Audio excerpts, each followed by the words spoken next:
Hello student, তোমরা নিশ্চয়ই আমার আগের যে ক্লাসগুলো বা ভিডিওগুলো তোমরা নিশ্চয়ই দেখেছো। আশা করি কারোর সমস্যা হয়নি। যদি কোনো সমস্যা হয়ে থাকে আমাকে নির্দ্বিধায় জানাতে পারো। তোমাদের জন্য একটা সুখবর, সেটা হচ্ছে কি না, আমি টেলিগ্রামে একটি চ্যানেল খুলেছি। সেই চ্যানেলটির নাম হচ্ছে বায়োদর্শন। সেখানে তোমরা টেলিগ্রাম অ্যাপটা ডাউনলোড করে নেবে। সেখানে এই বায়োদর্শনে গিয়ে তোমরা বায়োদর্শন চ্যানেলটাকে সার্চ করে তোমরা আমার চ্যানেলটিকে অ্যাড করে নেবে। এর ফলে কী হবে, খানিকটা হোয়াটসঅ্যাপের মতন, কিন্তু এখানে একটা ব্যাপার হচ্ছে কারো পার্সোনাল নাম্বার কিন্তু শেয়ার হবে না। অর্থাৎ আমিও জানতে পারবো না তোমাদের কী নাম্বার। অর্থাৎ তোমাদেরকে প্রথমে নাম্বার দিয়েই তোমাকে মানে এই যে টেলিগ্রাম অ্যাপটা তোমরা অ্যাক্টিভেট করতে হবে। কিন্তু আমার যে চ্যানেলটা এখানে, সেই চ্যানেলটার ক্ষেত্রে কী হবে, যে কোনো চ্যানেলের ক্ষেত্রে তোমাদের নাম্বার কিন্তু শো হবে না কারোর কাছে। আমিও জানতে পারবো না, বা তোমার নাম্বার অন্য কেউ নিতে পারবে না। তাই তোমাদের ওই অ্যাপটাতে গিয়ে ডাউনলোড করে নেবে। দিয়ে তোমাদের যা কোয়ারিজ যা রয়েছে জানার দরকার, আমি তো সবসময় ইউটিউব খুলে বসে থাকি, মানে সবসময় তো খুলে বসে থাকি না, বা সবসময় খোলা আমার পক্ষে সম্ভবও হয় না। তো সেই জন্যেই অনেকের ক্ষেত্রে অনেকে বলে যে রিপ্লাই পাচ্ছি না, রিপ্লাই দিন। তো সেক্ষেত্রে কিনা তোমরা এই অ্যাপটাতে কিন্তু তোমরা যে কোনো কোয়ারিজ দিতে পারো, জানতে পারো, বা কোনো প্রশ্ন থাকলে এখানে করতে পারো, ঠিক আছে, আমাকে পাঠাতে পারো। আমি যথাসম্ভব পাবো তোমাদের সমস্ত উত্তর দেওয়ার আমি চেষ্টা করবো। যাই হোক, আর যারা নতুন আমার চ্যানেলটিতে প্রথম ভিডিও দেখছেন তারা অবশ্যই আমার চ্যানেলটিকে সাবস্ক্রাইব করে নেবে, ঠিক আছে। আর যদি কোনো সাজেশন থাকে, হয়তো ভিডিওটা লেন্দি হয়ে যাচ্ছে বা ছোট হয়ে যাচ্ছে, অবশ্যই জানাবে। বা কী কী ইমপ্রুভমেন্ট করতে, আরও কী কী আমাকে করতে হবে, সেগুলো তোমরা অবশ্যই জানাবে। কারণ তোমরা আমার এই গ্রুপের সাথেই, অর্থাৎ আমার এই বায়োদর্শনের সাথে তোমরা একটা সদস্য যুক্ত আছো। তাই এই গ্রুপটা, অর্থাৎ এই চ্যানেলটাকে উন্নতি করতে আমি যেমন চেষ্টা করছি, যেমন তোমরাও আমার সাথে সংযুক্ত আছো। তোমরা না হয়তো আমার এই চ্যানেলটাকে চালানো সম্ভব নয় বা উন্নতি করা সম্ভব নয়।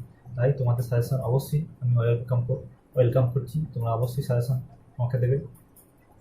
তো আজকে আমরা এতদূর পর্যন্ত যে আলোচনা করেছিলাম, সেখানে আমরা দেখেছিলাম আগের দিন আমরা কিভাবে একটা পোলেন টিউব গঠন হচ্ছিল, অর্থাৎ পোলেন যে গ্রেনগুলো ছিল উদ্ভিদে, সমস্ত উদ্ভিদে, সেগুলোর থেকে কীভাবে অঙ্কুরোদ্গম হচ্ছিল সেটা নিয়ে আলোচনা করেছিলাম। পোলেন স্ট্রাকচার নিয়ে আলোচনা করেছিলাম। আজকে আমরা দেখে নেব কীভাবে তোমার রেণু, ডিম্বাণু কীভাবে উদ্ভিদে গেছে, ডিম্বাণু কীভাবে উৎপন্ন হয়। রেণু উৎপাদন আগে করে নিয়েছি, এখানে ডিম্বাণু কীভাবে উৎপন্ন হচ্ছে, বা ডিম্বাণু উৎপাদন পদ্ধতিকে বলা হয় megasporogenesis. Why it is called megasporogenesis. এবং রেণু উৎপাদন যেটাকে বলা হয় মাইক্রোস্পোরোজেনেসিস, ঠিক আছে। তো সেক্ষেত্রে কেন মেগা আর এখানে কেন মাইক্রো বলা হচ্ছে, কারণ হচ্ছে মেগা মানে হচ্ছে বড়, তার ডিম্বাণুটা খেয়ে বড়, ঠিক আছে। একইভাবে স্পোরোজেনেসিস, মাইক্রোস্পোরোজেনেসিস যেটাকে বলা হয় রেণু উৎপাদন পদ্ধতি, ঠিক আছে।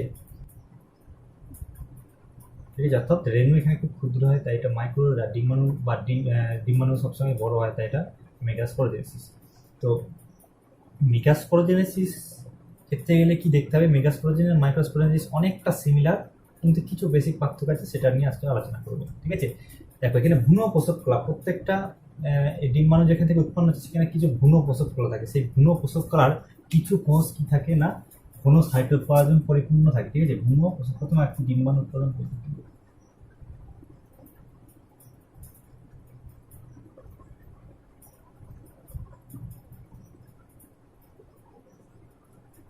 বা মেগাস্পোরোজেনেসিস যেটাকে বলা হয় মেগা,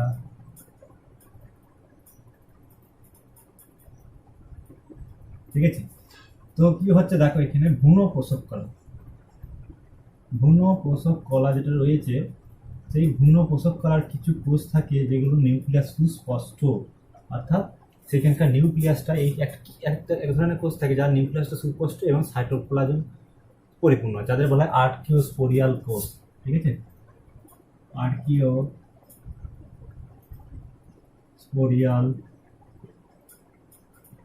কোষ, যাদের বৈশিষ্ট্য কি না, যাদের বৈশিষ্ট্য হচ্ছে তোমার নিউক্লিয়াস, সুস্পষ্ট নিউক্লিয়াস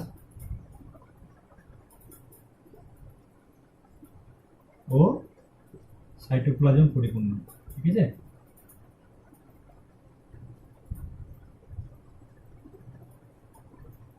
এটা হচ্ছে এর বৈশিষ্ট্য। এই আর্কিওস্পোরিয়াল কোষগুলো ডিভাইড হয়ে গিয়ে তোমার তৈরি করবে একটা হচ্ছে প্রাথমিক কোষ, যেটাকে বলা হয় দুটো প্রাথমিক কোষ তৈরি করে। একটা প্রাথমিক কোষটা হচ্ছে কিনা প্রাথমিক রেণুধর কোষ, প্রাথমিক রেণুধর কোষ। নাম শুনি বুঝতে পারছো যে প্রাথমিক রেণুধর কোষ কি? প্রাথমিক রেণুকে ধারণ করবে, ঠিক আছে। অর্থাৎ এই কোষগুলো রেণু উৎপাদন করবে, ঠিক আছে। আর একটা হচ্ছে তোমার কি গঠন করবে, সেটা হচ্ছে প্রাথমিক প্রান্তীয় কোষ। এই প্রাথমিক প্রান্তীয় কোষ কি করবে না, ডিম্বকের প্রাচীর তৈরি করবে, ঠিক আছে। ডিম্বকের প্রাচীর, অর্থাৎ ডিম্বকের চারপাশে প্রাচীর হয়, প্রান্তীয় কোষ প্রান্তে অবস্থান করবে, যে ডিম্বকের প্রাচীর গঠন করবে। আর এই প্রাথমিক রেণুধর কোষ কি করবে না, মেগাস্পোর মাদার সেল বা রেণু মাতৃকোষ বা যেটাকে বলা যেতে পারে স্ত্রী রেণু মাতৃকোষ, গঠন করবে, ঠিক আছে। এই স্ত্রী রেণু মাতৃকোষ কি হবে, মিওসিস ঘটাবে, মিওসিস, ঠিক আছে। মিওসিস ঘটালে কি হবে না, 4টে কোষ তৈরি করে দিয়ে ডিম্বাণু তৈরি করবে, ঠিক আছে। এখান পর্যন্ত বুঝতে পারলে আশা করি। অর্থাৎ এটা হচ্ছে একটা ডিভিশন। এরপরে ডিম্বাণুগুলো কিভাবে আসছে সেটা আমি আলোচনা করছি, ঠিক আছে।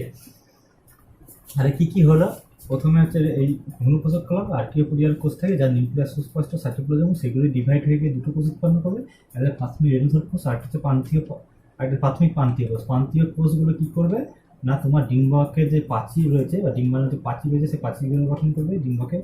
একেবারে স্ত্রী মাতৃকোষ যেটা রয়েছে সেটা মিওসিস হয়ে ডিম্বাণু গঠন করবে। আমরা জানি একবার মিওসিস সেলে কটা কোষ উৎপন্ন করে, 4টি কোষ উৎপন্ন হচ্ছে। এইবার প্রসেসটা দেখো কিভাবে এমব্রায়ো স্যাকটা গঠন হবে। এখানে আমি একটু মুছে দিচ্ছি, দেখো।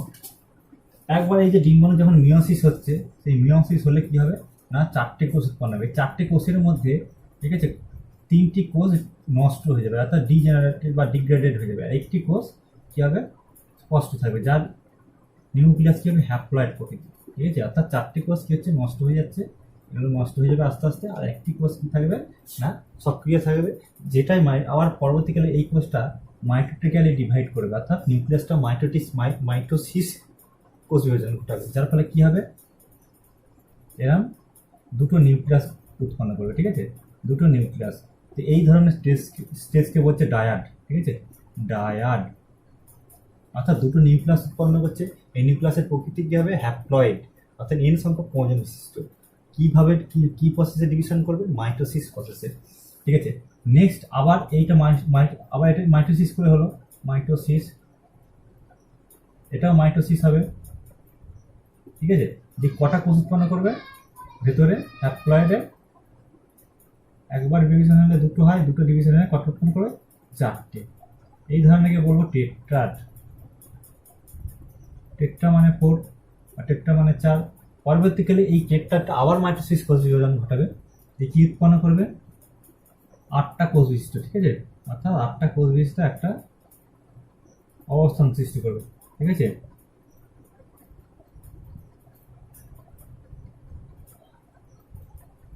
ঠিক আছে, এই যে 8টা কোষ বিশিষ্ট উৎপন্ন করলো, কোষে যেটা উৎপন্ন করলো, সেখানে পরবর্তীকালে বলে রাখি যে পরবর্তীকালে কি হবে না, এই যে 3টে উপরের দিকে মুখ করবে, আর এদিকে 3টে কি হবে, নিচের দিকে মুখ করে চলে আসবে, আর এখানে যে দুটো একসাথে জয়েন্টেড হয়ে যাবে, ঠিক আছে।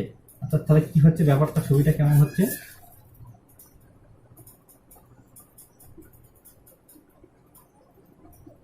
তাহলে এখানে একটা কোষ গঠন করবে, যে দুটো ফিউজ হয়ে গেল, যার ক্রোমোজোম সংখ্যা হবে 2n, ঠিক আছে। একইভাবে এদিকে দুটো কোষ চলে আসবে, যার 3টে কোষ আসবে, যারা একটা হচ্ছে ডিম্বাণু হিসাবে থাকবে, আর দুটো সিনার্জি বা সহকারী কোষ হিসাবে থাকবে। অর্থাৎ এটা একটা হবে ডিম্বাণু, ঠিক আছে, আর বাকি দুটো সিনার্জি বা সহকারী কোষ। একইভাবে নিচে দুটো কোষ চলে আসবে, যেটাকে প্রতিপাদ কোষ সমষ্টি বলা হয়, বা যেটাকে বলা হয় অ্যান্টিপোডাল সেলও বলা হয়, অ্যান্টিপোডাল সেল। আর এটাকে বলা হচ্ছে নির্ণীত নিউক্লিয়াস, ঠিক আছে। অর্থাৎ যার ক্রোমোজোম সংখ্যা কত, 2n, কারণ n দুটো যুক্ত হলো, দুটো যুক্ত হলো, তাই 2n হলো, ঠিক আছে। আশা করি বোঝাতে বললাম এখান পর্যন্ত। এইটা হচ্ছে একটা এমব্রায়ো স্যাক, পরবর্তীকালে এটাই পরিবর্তিত হয়ে গিয়ে আমাদের বীজ গঠনে সাহায্য করবে, ঠিক আছে। এটা হচ্ছে পুরো মেগাস্পোরোজেনেসিস পদ্ধতিটা, ঠিক আছে। তাহলে খুবই সোজা, পরপর স্টেপ বাই স্টেপ আলোচনা এখানে আমরা আশা করি বোঝাতে পারলাম। ডিম্বাণু উৎপন্ন করবে, কটা ডিম্বাণু উৎপন্ন? 4টি ডিম্বাণু উৎপন্ন, যার মধ্যে 3টে ডিগ্রেড হয়ে যাবে, এটা 1 নম্বর স্টেপ। পরবর্তীকালে যেটা সক্রিয় ডিম্বাণুটা রয়েছে সেটা কি করবে? মাইটোসিস কোষ বিভাজন করবে, দুটো নিউক্লিয়াসযুক্ত স্টেজে পরিণত হবে, যাকে বলো ডায়ার, 2 নম্বর স্টেজে, ঠিক আছে। 3 নম্বর স্টেজে কি হচ্ছে? এই ডায়ারটাই আবার তোমার কোষ বিভাজন করবে, দেখবে কি হবে? 4টে কোষ বিশিষ্ট টেট্রার গঠন করবে, ঠিক আছে। পরবর্তীকালে আবার মাইটোসিস কোষ বিভাজন ঘটাবে, মাইটোসিস হয়ে গিয়ে কি করবে না 8টা কোষ বিশিষ্ট একটা কোষ, 8টা নিউক্লিয়াস বিশিষ্ট, 8টা নিউক্লিয়াস বিশিষ্ট কি করবে না একটা কোষ গঠন করবে। সেটাই পরবর্তীকালে কি হচ্ছে না 8টা নিউক্লিয়াস বিশিষ্ট গঠন করবে এমব্রায়ো সাইকেলের মধ্যে। পরবর্তীকালে এইটাই কি করবে না তিনটে উপরে যে 3টে নিউক্লিয়াস সেটা প্রান্তের দিকে মুখ করবে, উপরের দিকে রেণু আত্মার দিকে ডিম্বক ছিদ্র থাকে বা ডিম, যেটাকে বলা হয় পোর বলা হয়, ঠিক আছে। সেখানে মুখ করবে যে একটা ডিম্বাণু গঠন করবে আর দুটো সহকারী কোষ হিসেবে থাকবে, আর মাঝখানে দুটো ফিউজ হয়ে গিয়ে যুক্ত হয়ে গিয়ে নির্মিত নিউক্লিয়াস গঠন করবে, যার ক্রম সংখ্যা হচ্ছে 2n। আর নিচে যে 3টে কোষ চলে আসবে সেটাকে বলা প্রতিবাদ কোষ সমষ্টি, ঠিক আছে। এখানে ডিম্বাণু, এখানে সহকারী কোষের কাজ কি? সহকারী কোষ হচ্ছে ডিম্বাণুকে রক্ষা করা, তাকে পুষ্টি প্রদান করা, এবং সেই সঙ্গে যে এখান দিয়ে পরবর্তীকালে দেখবো যে সেই আগের দিন বলেছিলাম যে যে জাম কোষগুলো ছিল, যেগুলো রেণুর মধ্যে ছিল আর কি, পুং যে হ্যাপ্লয়েড কোষগুলো ছিল সেইগুলোকে পথ নির্দেশ, মানে পথের যে নির্দেশ দান করবে, ঠিক আছে। অর্থাৎ যখন এখান দিয়ে আসবে অর্থাৎ পুং রেণুটা, তখন এই যে সহকারী কোষগুলো তাকে মানে ডিরেকশন দেবে যে এই দিক দিয়ে এসে ডিম্বাণুকে ফার্টিলাইজ করো, ঠিক আছে। তো এবার একে দেখে নেব ফার্টিলাইজেশনটা কীভাবে হয়। আশা করি এখানে পর্যন্ত বোঝাতে পারলাম, আশা করি কারো অসুবিধা নেই। তাহলে এটা মুছে দিচ্ছি, মুছে দিয়ে আমি ডবল ফার্টিলাইজেশন বা নিষেকটা আমি আলোচনা করছি, ঠিক আছে। ডিম্বাণু উৎপাদন হয়ে গেল, নেক্সট আসবো নিষেক বা ফার্টিলাইজেশন।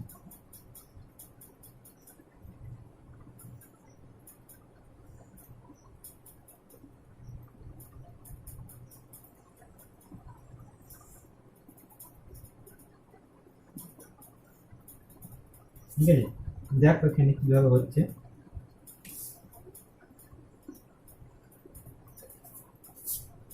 যেই মাত্র এখানে রেণু পড়লো দিয়ে কি হবে, তার না ফ্লুইড মেটেরিয়াল ছিল, সেখান দিয়ে কি হবে না অঙ্কুরোদ্গম হতে শুরু করবে, দিয়ে এই মাঝ বরাবর কি হবে না একটা নালী গঠন করতে থাকবে।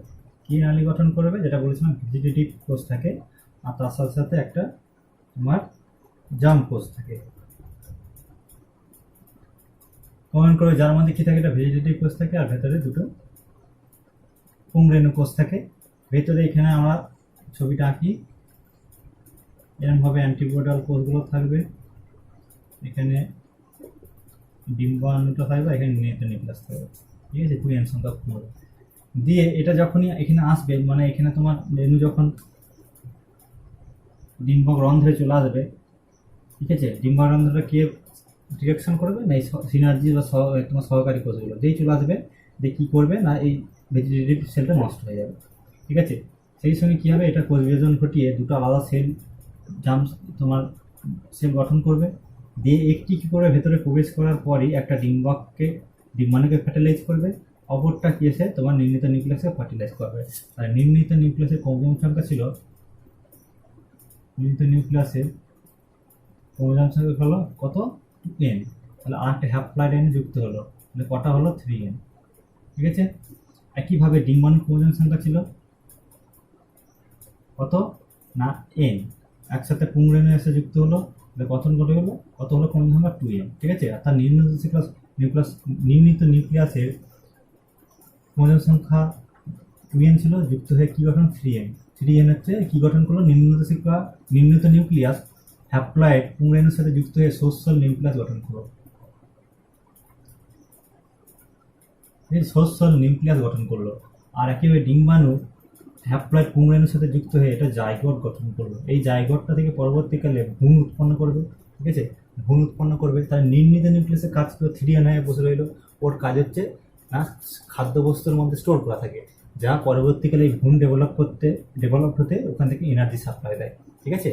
অর্থাৎ মানুষের বা যেটা বলা হয় পাখির ডিমে যেমন ইয়ক থাকে, ইয়ক খাদ্য সঞ্চয় করে রেখে দেয়, অর্থাৎ কুসুমটা যেমন খাদ্য সঞ্চয় করে রেখে দেয়, তো এখানেও যেমন সোশ্যাল নিউক্লিয়াস গাছের যে জাইগোটটা পরবর্তীকালে ভ্রূণটা যেটা ডেভেলপ হবে সেই এনার্জি ওইখানে স্টোর করে রেখে দেয়, যা সাপ্লাই দিয়ে ঘুমটা বৃদ্ধি করতে সাহায্য করে।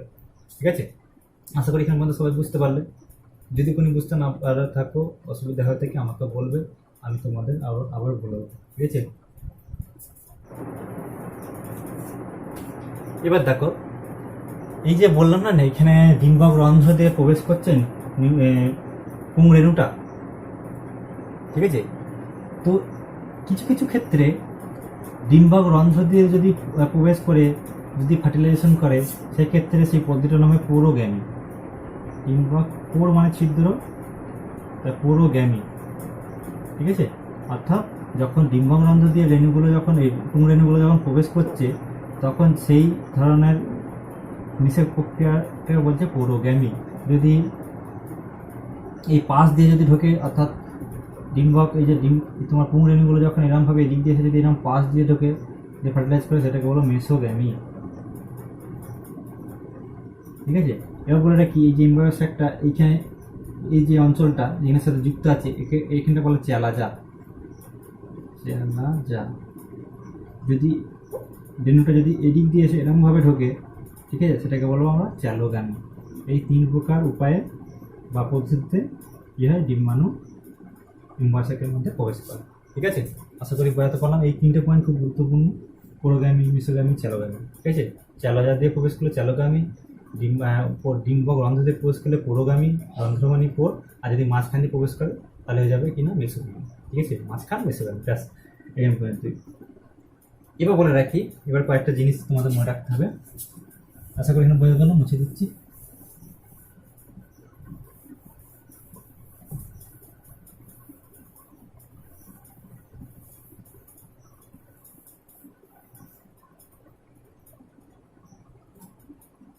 এবার দেখো, তাহলে যদি নিষেক হয়ে যায় সেটা কি হয়ে যাবে, বীজ, ডিম্বক। তাহলে বীজের সঙ্গে কি হবে, পরিণত পরিপক্ক ডিম্বক। ডিম্বককে আমরা বীজ বলবো। আর ফল কাকে বলবো, পরিণত পরিপক্ক ডিম্বাশয়। ঠিক আছে, ডিম্বাশয়কে আমরা ফল বলবো। ঠিক আছে, পরিণত পরিপক্ক ডিম্বককে আমরা বীজ বলবো, পরিণত পরিপক্ক ডিম্বাশয়কে আমরা বলবো ফল। ঠিক আছে, এবার ফলকে আবার বিভিন্ন ভাগে ভাগ করা যেতে পারে। ঠিক আছে, এই ফলকে আবার দুভাগে ভাগ করা যায়। একটা হচ্ছে প্রকৃত ফল, আর একটা হচ্ছে অপ্রকৃত ফল। প্রকৃত ফল আর হচ্ছে অপ্রকৃত ফল। প্রকৃত ফল কাদের বলে, যদি ডিম্বাশয় পরিবর্তিত হয়ে মানে পরিণত পরিপক্ক হয়ে যদি ফলে পরিণত হয়, তাদের বলবো প্রকৃত ফল, যেমন আম।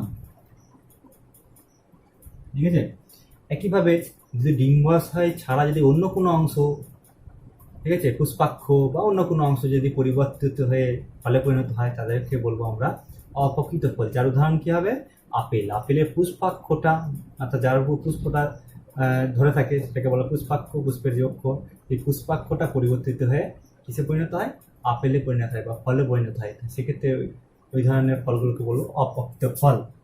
আপেল হবে, আর একটা কি হবে না, স্ট্রবেরি। ঠিক আছে, এবার যদি একটা পরিণত ফলের গঠনটা দেখে নেবো, অর্থাৎ একটা প্রকৃত পরিণত ফলের একটা গঠন কি হবে, গঠনটা দেখে নেবো। ঠিক আছে, যদি একটা আমের দেখি,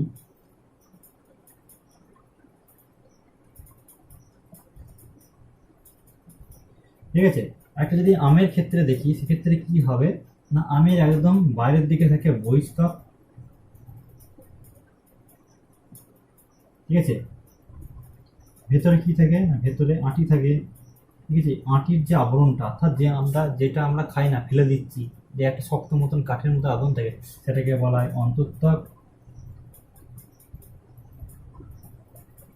আর যেটা আমরা খাচ্ছি শ্বাসটা, সেটাকে বলা মধ্যত্বক। ঠিক আছে, অর্থাৎ মধ্যত্বকটা আমরা খাচ্ছি, আঁটিটা আমরা ফেলে দিচ্ছি, আঁটির গায়ে যে আবরণ থাকে সেটাকে বলবো আমরা অন্তঃত্বক। অন্তঃত্বকের ভেতরে দুটো বীজপত্র থাকে, যেটা থেকে কি হয় না, পরবর্তীকালে গাছ উৎপন্ন হয়। আচ্ছা, বহিঃস্থক, বাইরের যে আবরণকে বলবো বহিঃস্থক। ঠিক আছে, এন্ডোকার্প, মেসোকার্প আর এক্সোকার্প যেটা বলা, ঠিক আছে, ইংরেজিতে। এই হচ্ছে তোমার ফলের গঠন। এবার কয়েকটা ছোট ছোট পয়েন্ট আছে, সেগুলো খুবই জানতে হবে। সেগুলো কি কি? দেখো প্রথমেই বলি,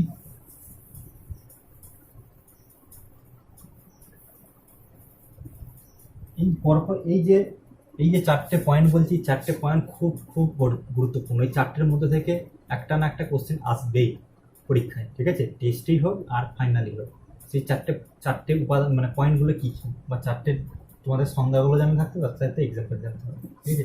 যেমন হচ্ছে অ্যাপোমিক্সিস, ঠিক আছে? অ্যাপোমিক্সিস কি, ঠিক আছে? অ্যাপো মিনস উইদাউট, মিক্সিস মিন মিক্সিং, উইদাউট মিক্সিং। তার মানে কি, গ্যামেটের মিলন হয় না।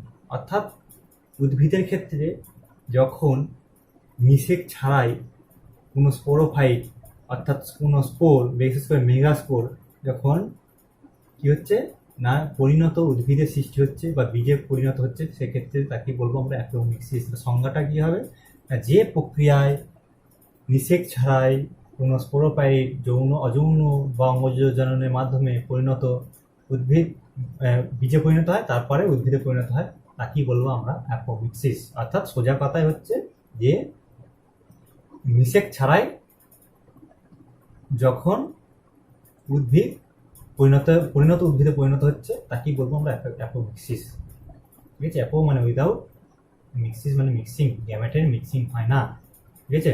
অর্থাৎ ফার্টিলাইজেশন ছাড়াই উদ্ভিদ সৃষ্টি হয়, কি বলবো আমরা অ্যাপোমিক্সিস। কোথা থেকে উদ্ভিদ সৃষ্টি হবে, কোনো স্পোর থেকে, কোনো একটা স্পোর থেকে, ঠিক আছে?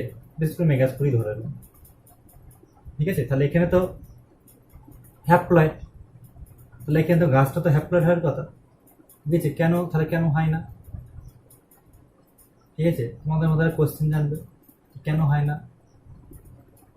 এই কোশ্চেন তোমাদেরকে দিয়ে রাখলাম, তোমরা খুঁজে বই খুঁজে দেখবে, দিয়ে আমাকে জানাবে। যদি বুঝতে না পারো আমি পরের দিন তুলে দেবো, ঠিক আছে? তাহলে হ্যাপ্লয়েড হওয়ার কথা গাছটা কিন্তু ডিপ্লয়েডই হয়ে থাকে বেশিরভাগ ক্ষেত্রে। হ্যাপ্লয়েড ফার্টিলাইজেশন হচ্ছে না, কিন্তু তাদের গাছের যে তোমার ক্রোমোজোম সংখ্যা কিন্তু ডিপ্লয়েড হবে। কেন হচ্ছে না, হয়। তো সেক্ষেত্রে তোমাদের ক্ষেত্রে এরা কোশ্চেন দিলাম, এরা দেখবে, না পারলে আমি তো আছি, ঠিক আছে? অ্যাপোমিক্সিস। 2, পার্থেনোকার্পি, ঠিক আছে? পার্থেনোকার্পি ক্লাস 10-এ পড়েছে। পার্থেনোকার্পি বীজহীন ফল উৎপন্ন হওয়ার প্রক্রিয়াকে বলো পার্থেনোকার্পি। অর্থাৎ যে প্রক্রিয়ায় বীজহীন ফল উৎপন্ন করা হয় তাকেই বলবো আমরা পার্থেনোকার্পি, ঠিক আছে? বুঝছে? তো পার্থেনোকার্পি দু প্রকারের হয়, একটা প্রকৃত মানে ন্যাচারাল পার্থেনোকার্পি, একটা হচ্ছে কৃত্রিম পার্থেনোকার্পি, ঠিক আছে? ফল এবার বলে রাখি, ন্যাচারাল কি কি ফল পার্থেনোকার্পি হয়, যেমন আঙুর, বেরি, এই সমস্ত ফলগুলো কিছু কিছু নেচার দ্বারাই আর কি বীজহীন হয়। তো এই ধরনের প্রক্রিয়াকে বলবো ন্যাচারাল বা প্রাকৃতিক পার্থেনোকার্পি ফল। আর যেগুলো কৃত্রিম হরমোন প্রয়োগ করে বীজহীন ফল করা হয়, সেটাকে বলবো কৃত্রিম বা রাসায়নিক বস্তু দ্বারা পার্থেনোকার্পি ফল বা কৃত্রিম পার্থেনোকার্পি ফল, ঠিক আছে? আশা করি বুঝতে পারবো। নেক্সট করবো অপংজনী, ঠিক আছে? অপংজনী এইটা ঠিক অ্যাপোমিক্সিসের উল্টোটা। ওখানে উদ্ভিদের ক্ষেত্রে বলছিলাম, এখানে প্রাণীদের ক্ষেত্রে। অর্থাৎ ডিম্বাণু কোনো ফার্টিলাইজেশন ছাড়া বা নিষেক ছাড়াই প্রাণীতে পরিণত হয়, ঠিক আছে? অর্থাৎ ডিম্বাণু নিষেক ছাড়াই যখন ডিম্বাণু থেকে পরিণত প্রাণীতে উৎপন্ন হয় বা পরিণত প্রাণী গঠিত হয়, সেক্ষেত্রে বলবো আমরা অপংজনী। কাদের ক্ষেত্রে দেখতে পাওয়া যায়, বেশিরভাগটা ইনসেক্টের ক্ষেত্রে দেখতে পাওয়া যায়, যেমন বলতা, মৌমাছি, এদের ক্ষেত্রে ক্রোমোজোম সংখ্যা হ্যাপ্লয়েড হয়, ঠিক আছে?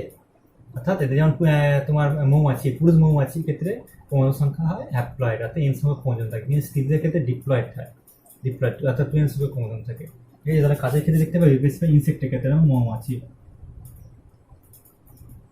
ঠিক আছে? বলতেও হবে। 3, 4 নম্বর যে পয়েন্টটা, সেটার নাম হচ্ছে কিনা বহুভ্রূণ বীজতা, বা ইংরেজিতে বলা পলি এমব্রায়নি, ঠিক আছে? পলি মানে মেনি, এমব্রায়নি মানে এমব্রায়ো উৎপন্ন করে। তাহলে এখানে মানে কোশ্চেন থেকে আমরা বলতে পারবো সে সংখ্যাটা বহু ভ্রূণ বীজতা, বহু ভ্রূণ বীজ ভাঙলে পায়। অর্থাৎ একটা বীজ থেকে যখন অনেকগুলো ভ্রূণ উৎপন্ন হবে, মোর দ্যান ওয়ান, সেটা কি বলবো আমরা? বহু ভ্রূণ বীজতা। কাদের, এটা আবার দুভাগে ভাগ করা যায়, ঠিক আছে? একটা প্রাকৃতিক বহু ভ্রূণ বীজতা বা ট্রু বহু ভ্রূণ বীজতা, আর একটা হচ্ছে মেকি বহু ভ্রূণ বীজতা, ঠিক আছে? একটা হচ্ছে ট্রু বহু ভ্রূণ বীজতা, বা যেটাকে বলবো বাংলাতে কি বলা হয়, আদর্শ বহু ভ্রূণ বীজতা, বা আরেকটা বহু, আর মেকি বা ফলস পলিএমব্রায়োনি, ঠিক আছে? ট্রু পলিএমব্রায়োনি আর ফলস পলিএমব্রায়োনি, ঠিক আছে? ট্রু ট্রু ট্রু পলিএমব্রায়োনি দেখতে পাওয়া যায়, তাই না? টিউলিপ ফুল, টিউলিপের ক্ষেত্রে ট্রু পলিএমব্রায়োনি দেখতে পাওয়া যায়, কিন্তু তোমার ফলস বা মেকি পলিএমব্রায়োনি দেখতে পাওয়া যায় তাদের ক্ষেত্রে না পেঁয়াজ, ঠিক আছে? পেঁয়াজ গাছের ক্ষেত্রে দেখতে পাওয়া যায় অলিয়াম সিপা, ঠিক আছে? অনিয়নের ক্ষেত্রে বা allium cepa, the oleum cepa যাই বলতে পারো, বিজ্ঞানসম্মত নাম, তাদের ক্ষেত্রে কি দেখতে পাওয়া যায় না ফলস পলিএমব্রায়োনি আর ট্রু পলিএমব্রায়োনি দেখতে পাওয়া টিউলিপ ফুল। এই দুটো পয়েন্ট খুব, এই চারটে পয়েন্ট খুব গুরুত্বপূর্ণ, পরীক্ষাতে দেখবে, টেস্ট পেপার খুলে দেখবে, একটা না একটা কোশ্চেন পাবে, খুবই ইম্পর্টেন্ট। এখান থেকে কিন্তু কোশ্চেন এসে যাবে, হয় 1 নম্বর না এমসিকিউ কোশ্চেন আসবে, বা 2 নম্বর, ঠিক আছে? আজকে কি পর্যন্ত। টেলিগ্রামে তোমাদের যদি কারো ইচ্ছা থাকে টেলিগ্রাম চ্যানেলে গিয়ে তোমরা অ্যাড করে নিতে পারো, কোনো কোয়ারিজ বা কোনো রকমের কোশ্চেন থাকলে বা কোনো রকম বুঝতে অসুবিধা আমাকে জানাবে। আজকে পর্যন্ত, ধন্যবাদ।